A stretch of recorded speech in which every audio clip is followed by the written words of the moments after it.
Hi, I'm Vance, and welcome to Repair and Replace.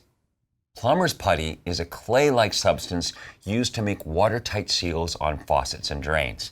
It's not an adhesive and it doesn't bond to surfaces, so it's easy to apply and remove. First, it's best to clean both surfaces that will make contact with the putty. Take a little bit of the putty and roll it into a snake. Place the putty around the area you are sealing, forming a complete ring. Now install the piece and apply pressure. The excess putty should ooze out over the edge.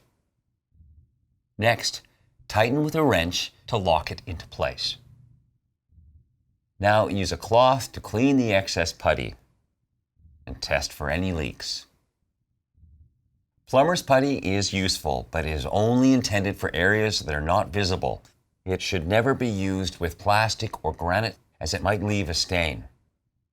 As a rule of thumb, plumber's putty should never be used with pressurized connections.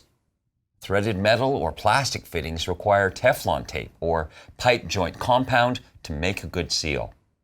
Also, when fusing two plastic pipes together, ABS or PVC cement should be used instead. If you like this and want to see more tutorials and informational videos, then subscribe to our channel. And if you need help, you can call or visit an AMRE location to talk with our knowledgeable staff. Thanks for watching.